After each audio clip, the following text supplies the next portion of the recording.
नमस्कार मित्रों, मैं गौरव विनायक और आप देख रहे हैं सही समाचार। मैं आज चर्चा करूंगा श्री चंद्रशेखर आजाद तिवारी जी के बारे में, जिनका व्यक्तित्व जो था, भारत के लिए बलिदान उनका एक स्वर्णिम अक्षरों में लिखा जाना चाहिए था और लिखा भी गया भारत के इतिहास में। चलिए चर्चा करते हैं उनके विषय में। श्री चंद्रशेखर आजाद तिवारी जी का जन्म 23 जुलाई 1926 को भाभरा गांव में हुआ था, चंद्रशेखर आजाद तिवारी जी के रूप में। अलीराजपुर रियासत में एक ब्राह्मण परिवार में हुआ था। इनके पूर्वज उत्तर प्रदेश के उन्नाव जिले के थे। इनकी माता जगरानी देवी तथा पिता सीताराम तिवारी जी थे। इनकी माता जी चाहती थी कि उनका बेटा संस्कृत पढ़कर एक बहुत बड़ा विद्वान बने और उसके लिए उन्होंने चंद्रशेखर आजाद तिवारी जी के पिताजी को मना भी लिया और काशी विद्यापीठ भेजने के लिए वो तैयार भी हो गए। बनारस भेजने के लिए के कुछ ही साल बाद 1921 में जब असहयोग आंदोलन अपने चरम पर था, 15 वर्षीय छात्र चंद्रशेखर आजाद इसमें शामिल हुए और न्यूनतम इन्हें 20 दिसंबर को गिरफ्तार कर लिया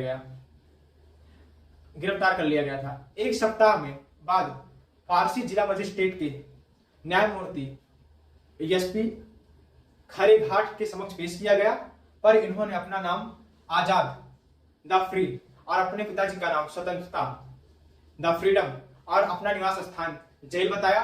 क्रोधित मजिस्ट्रेट ने उसे 23 सप्ताह के लिए जेल में बंद रखने का आदेश दिया और उसे एक दिन में 15 कोड़ों की सजा देने का आदेश किया।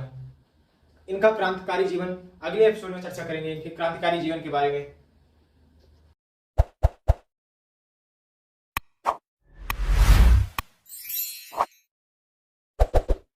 इस पार्ट में हम बात करेंगे चंद्रशेखर आजाद जी के क्रांतिकारी जीवन के बारे में। 1922 में गांधी जी द्वारा असहयोग आंदोलन को स्थगित करने के बाद आजाद निराश हो गए। वह एक युवा क्रांतिकारी मनमथ नाथ गुप्त से मिले, जिन्होंने उन्हें राम प्रसाद बिस्मिल से मिलवाया, जिन्होंने एक क्रांतिकारी संगठन की स्थापना की हुई थी। हिंदुस्तान रिपब्लिकेशन एसोसिएशन HRA का गठन किया था। इसके बाद वह HRA के सक्रिय सदस्य बन गए और HRA के लिए फंड इकट्ठा करना शुरू किया। अधिकांश धन संग्रह इस संगठन के लिए सरकारी संपत्तियों को लूट के माध्यम से किया जाता था। ऐसे कई सारे लूटें हैं, जिनमें कुछ प्रमुख लूटें 1925 की काकोरी ट्रेन की डकैती शामिल है। 1928 में लाहौर में जानवी सैंडर्स को गोली मारकर लाला लाजपत राय जी की हत्या का बदला लेने के लिए और अंत में उन्हें उजाड़कर फेंकने के प्रयास से 1929 में भारत की ट्रेन में बैठकर लाहौर की तरफ बढ़े। आजाद को अपने साथी शिव वर्मा से कम्युनिस्ट मैनिफेस्टो पढ़ने को मिला। जब आजाद क्रांतिकारी पार्टी के कमांडर इन चीफ थे, तो वे अक्सर अपने कार्यकर्ताओं को समाजवाद सिखाने के लिए लेखक सत्यभक्त से ABC ऑफ कम्युनिज्म नामक पुस्तक उधार लेते थे।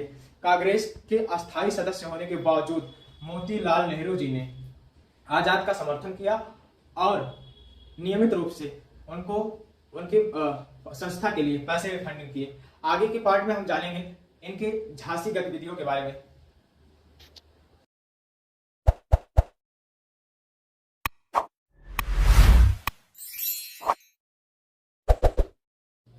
इस पार्ट में हम बात करेंगे श्री चंद्रशेखर आजाद तिवारी जी की झांसी गतिविधियों के बारे में। आजाद ने कुछ समय के लिए झांसी को अपना संगठन केंद्र बनाया। इन्होंने झांसी से 15 किलोमीटर की दूरी पर ओरछा के जंगलों को शूटिंग अभ्यास के लिए एक स्थल के रूप में इस्तेमाल किया। एक विशेषज्ञ निशानेबाज होने के नाते इन्होंने अपने समूह के अन्य सदस्यों को प्रशिक्षित किया। उन्होंने अस्तर नदी के तट पर हनुमान मंदिर के पास झोपड़ी बनाई और लंबे समय तक वहां पंडित हरिशंकर ब्रह्मचारी के उपनाम से रहे। इन्होंने पास के धीमारपुर गांव के वृक्षों को बढ़ाया और इस तरह से स्थानीय निवासियों के साथ अच्छा तालमेल स्थापित करने में कामयाब रहे। झांसी में रहते हुए इन्होंने सदर बाजार के बुंदेलखंड मोटर गैरेज में कार चलाना सीखा। सदाशिवराव विश्वनाथ और भगवान दास इनके निकट संपर्क में आए। इनके क्रांतिकारी समूह के अभिन्न अंग बन गए। तत्कालीन कांग्रेस नेता रघुनाथ विनायक धुमलेकर और सीताराम भास्कर भागवत भी आजाद के करीब थे। वह कुछ समय के लिए नई बस्ती रुद्र नारायण सिंह के घर के साथ भगवंत के घर भी रहे। इनके मुख्य समर्थकों में एक बुंदेलखंड केसरी दीवान शत्रुघ्न सिंह थे, जिन्होंने बुंदेलखंड में स्वतंत्रता आंदोलन की स्थापना की थी। उन्होंने आजाद को वित्तीय सहायता के साथ साथ हथियारों और सेनानियों की सहायता दी। आजाद ने मंगरौद्र में कई बार अपने किले का दौरा भी किया। आगे के भाग में हम जानेंगे इनके साथ भगत सिंह के बारे में।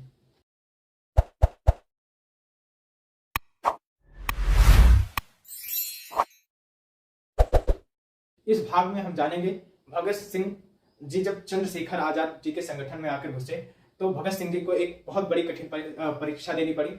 उनको साबित करना पड़ा कि मैं सच्चा राष्ट्रभक्त हूं। तो साबित करने के बाद उनको उस संगठन की अस्थायी सदस्यता दी गई और उनको अपने साथ जोड़ा गया। 1928 में भगत सिंह और अन्य क्रांतिकारियों के साथ उन्होंने गुप्त रूप से हिंदुस्तान रिपब्लिकन एसोसिएशन HRA का पुनः गठन किया, जिसका नाम बदलकर 8 से 9 सितंबर पर हिंदुस्तान सोशलिस्ट रिपब्लिकन एसोसिएशन यानी HSRA कर दिया गया, ताकि उनके उपदेश एक जगह रह सके। समाजवादी सिद्धांतों पर आधारित स्वतंत्र भारत आजाद ने तब लाला लाजपत राय जी की मौत का बदला लेने के लिए पुलिस अधीक्षक जेम्स ए स्टॉक की हत्या करने के लिए शिवराम राजगुरु, सुखदेव थापर और भगत सिंह जैसे क्रांतिकारियों के साथ साजिश रची। हालांकि गलत पहचान के मामले में साजिशकर्ताओं ने एक सहायक पुलिस अधीक्षक जॉन पी को गोली मार दी। जब वह 17 दिसंबर 1928 को लाहौर में जिला पुलिस मुख्यालय छोड़ रहे थे, उनकी क्रांतिकारी गतिविधियों की अंतर्दृष्टि का वर्णन एक साथी सदस्य ने अपने कई लेखों में भी लिखा है कि गुप्ता जी अपनी पुस्तक history of Indian revolutionary movement में चंद्रशेखर आजाद के शीर्षक से अपनी जीवनी भी लिखी और आजाद जी की गतिविधियों और विचारधाराओं पर भी दृष्टि बनाई। आगे के एपिसोड में हम जानेंगे इनकी मौत के बारे में। तो